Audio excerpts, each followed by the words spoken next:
press the button on the flat part. There you go.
Good morning, everybody. I want to thank Secretary of Health and Human Services, Dev Sangvai, Dr. Frankie Simmons, President of the North Carolina Academy of Family Physicians, Margaret Weller Stargell, who is CEO of Coastal Horizons, and Lisa Poteet, CEO of the ARC of North Carolina, and the many providers, advocates, and legislators who are here joining us today. Medicaid is a lifeline for the more than 3 million North Carolinians across the state. Medicaid serves 1 in 4 million North Carolinians.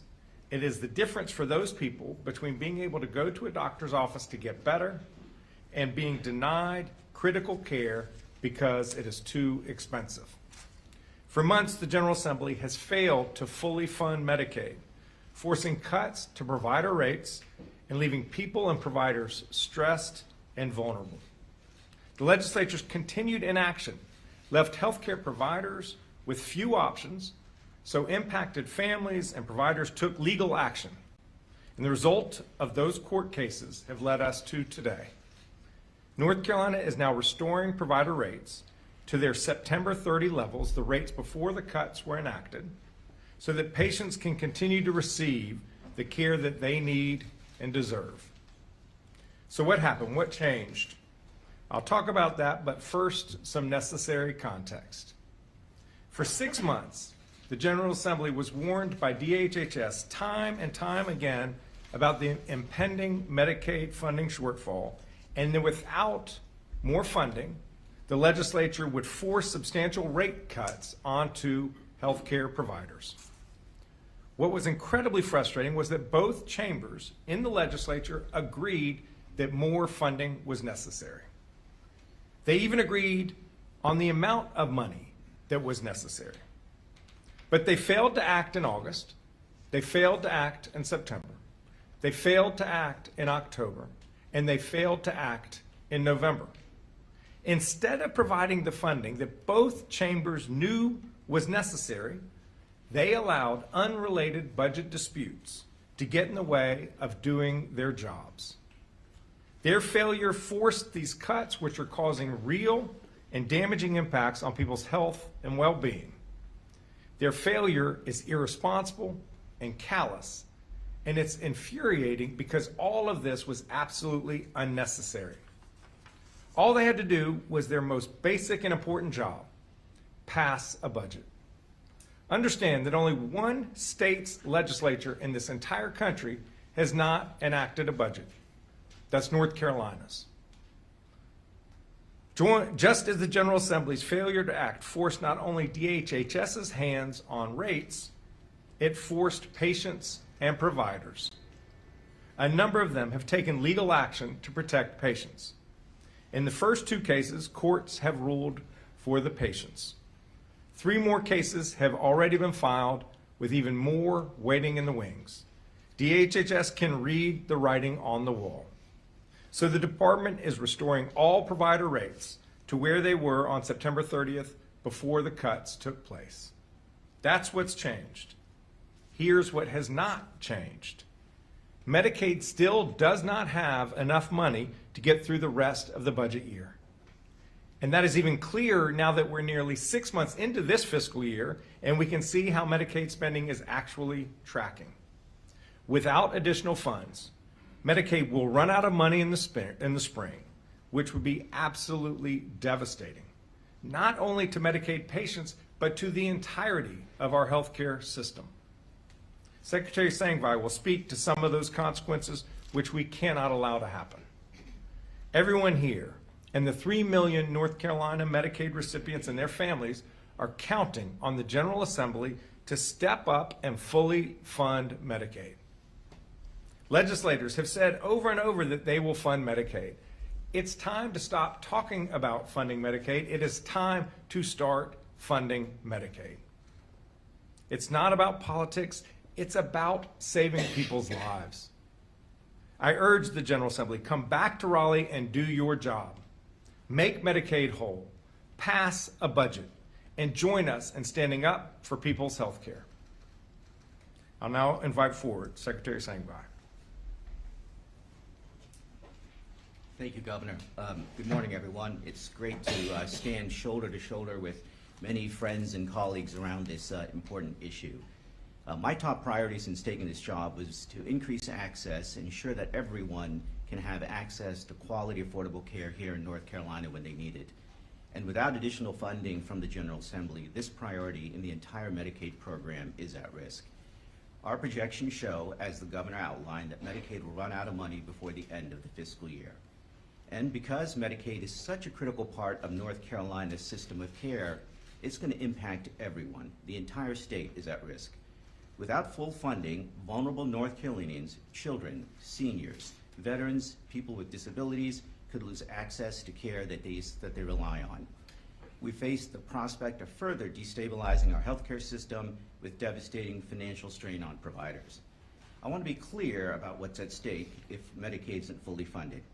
Services could be eliminated. Providers could be left waiting for payments that may never come. Clinics and practices, especially those in rural areas where so many residents rely on Medicaid, could be forced to lay off staff and stop serving patients or simply close their doors altogether. When funds run low, providers may have no choice but to limit the number of Medicaid patients they can see, stop accepting new patients, or shut down entirely, disrupting care or decreasing access for people who need it most. For many, Medicaid is more than a program. It is a lifeline. It provides affordable health coverage to more than 1 in 4 people in our state, including those who often face serious barriers like chronic illness, mental health challenges, unstable housing, or limited access to transportation. Cutting off access to care means halting access to doctors, behavioral health services, and prescription drugs for more than 3 million people, older adults, people with disabilities, and hard-working North Carolinians. Rural communities will be hit the hardest if Medicaid funding is not restored. In several rural counties, more than half of the population is covered by Medicaid. And the consequences go beyond health care. Medicaid contributes more than $30 billion to the North Carolina economy. It helps keep rural hospitals open and strengthens the financial stability of providers across the state. North Carolina has worked hard for years to build a fully responsible, high-performing Medicaid program, one that is the envy of every state in the nation. And everyone agrees that more funding is needed to keep it whole. There is simply no debate on that issue.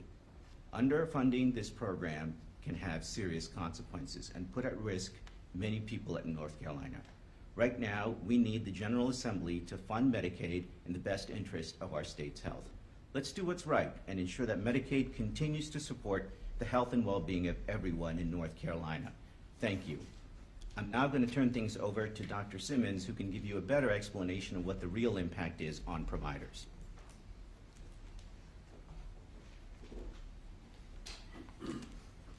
Thank you, Secretary. Good morning. My name is Dr. Simmons, and I have the privilege of serving as the president of the North Carolina Academy of Family Physicians. I want to express our deepest gratitude to the governor for taking this action today. Medicaid plays a vital role in the lives of patients cared for by family physicians, especially those that live in North Carolina's rural and underserved communities.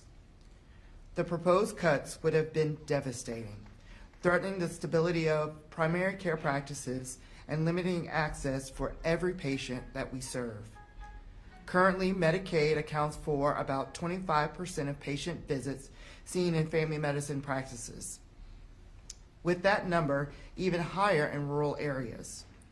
Without adequate funding, many practices have faced the difficult possibility of closing their doors or laying off staff, jeopardizing care for all North Carolinians, not just those on Medicaid. Even before the cuts that the governor is rescinding today, primary care providers were dealing with long-standing underfunding. Yet the value of primary care is clear. Adults with a primary care physician have 33% lower health care costs. They live longer lives and have reduced instances of cancer, heart disease, and other chronic medical conditions. Legislative leaders have all agreed that more money is needed. We are grateful that the governor took these steps, and we will continue to work with him and the legislature to ensure that the Medicaid program is appropriately funded and continues to serve our patients and our communities. Thank you, and I will turn this over to Margaret Willer-Stargell. She is the president and CEO of Coastal Horizons. Thank you.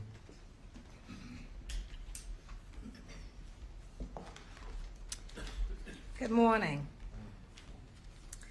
On behalf of behavioral health, primary care providers across the state, I want to extend my deepest appreciation to Governor Stein for the decision to restore the Medicaid rate cuts.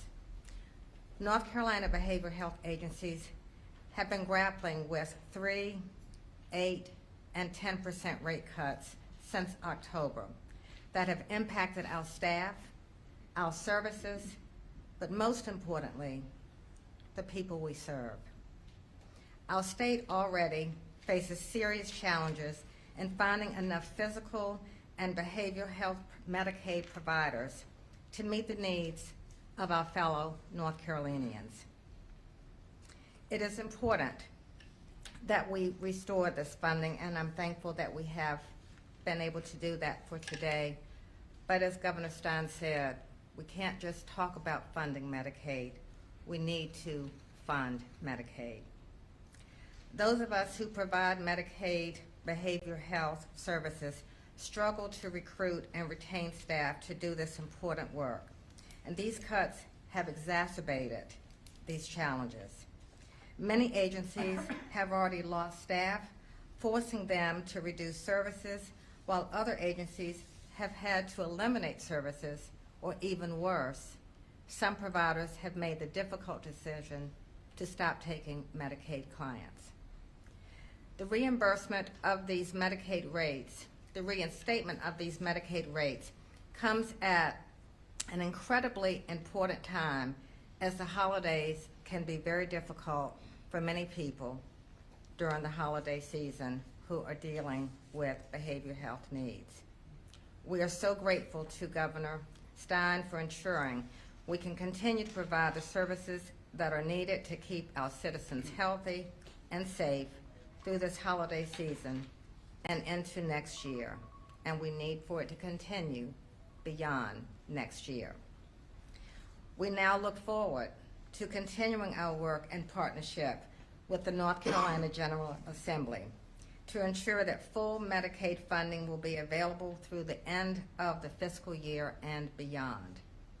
Our legislators have shown tremendous support to the people served by Medicaid through the expansion of Medicaid eligibility 2 years ago and providing desperately needed rate increases for many Medicaid services, some of which have not seen a rate increase in over 10 years.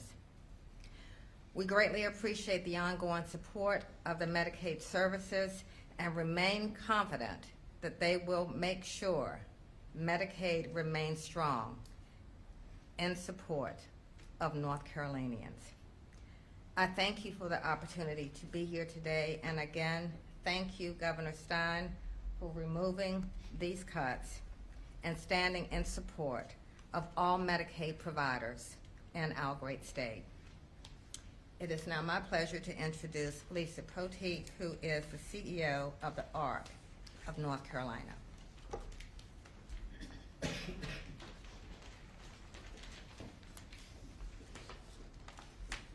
Good morning.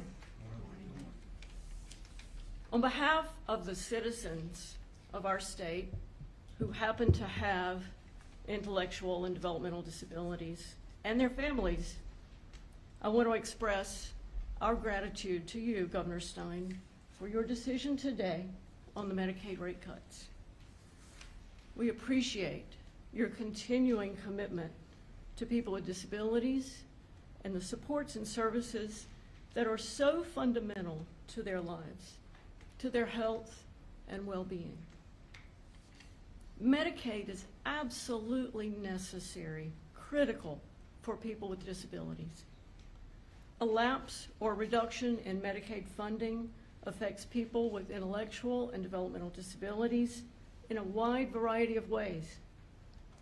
Because of the recent Medicaid reductions, we have already seen doctors who are refusing or reducing the number of Medicaid patients they're willing to see or planning to close their practice altogether.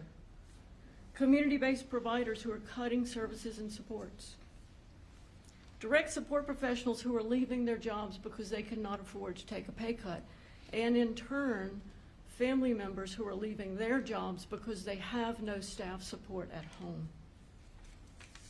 We're seeing group homes that are planning for closure, leaving the residents with no place to live. Medicaid funding issues are far-reaching for people with intellectual and developmental disabilities.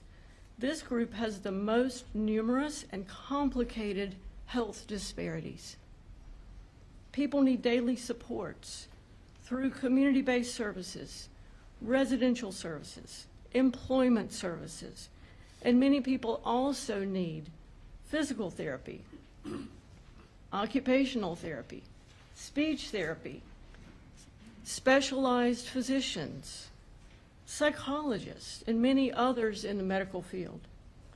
North Carolina has spent the last 10 years growing one of the best Medicaid programs in the country, and we must do all we can to continue on that path.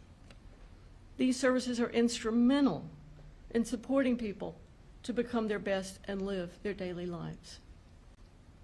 Governor, we're extremely grateful to you today for this temporary solution, and we pledge and look forward to working with members of the General Assembly to fully fund Medicaid in the new year so that individuals with intellectual and developmental disabilities can get the services and supports they need to live a life like yours, to live a life like mine, to live a life like ours. Governor? I want to thank all the speakers for your moving, compelling words. It is a core belief of mine that as a state, we should be expanding access to affordable health care, not restricting it. DHHS never wanted to be in this position. We look forward to the General Assembly coming back, working together. We can solve this issue on a bipartisan basis. This has to be done, and we urge the General Assembly to do the right thing, which is to fully fund Medicaid. At this point, Secretary Sangvai and I will go to the adjoining room and take questions. Olivia, anything else? Yeah, if you are pressed, you can follow Bethany into this room over here. She has her hand raised. Thank you. Thank you all for being here.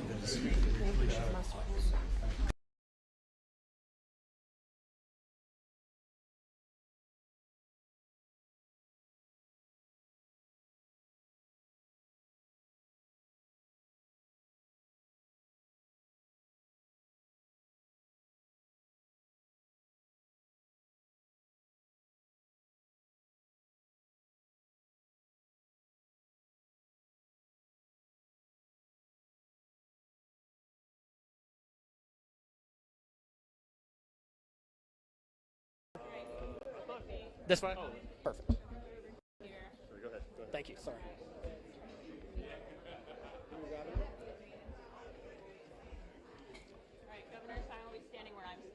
Okay. Switch around. Perfect. Yep. Oh, sorry.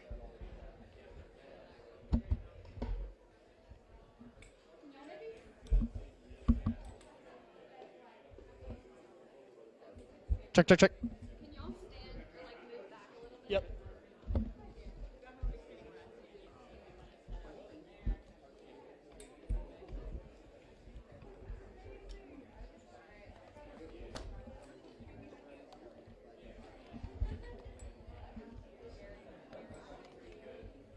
Y'all gonna mic them up or stick?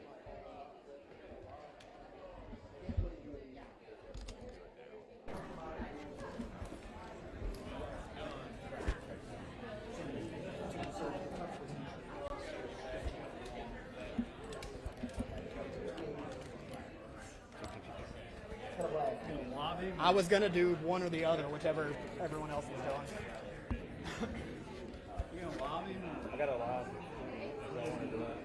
That's probably your best bet. Sorry.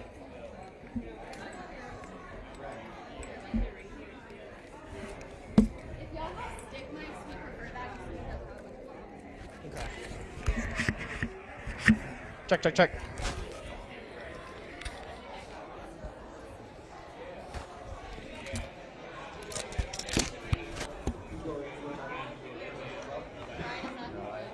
Yeah, he's like, I can't move it back. I don't want to mess up any.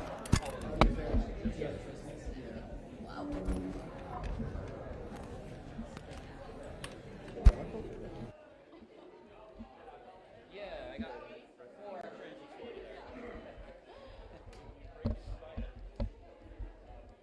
I mean, I feel like I could make that.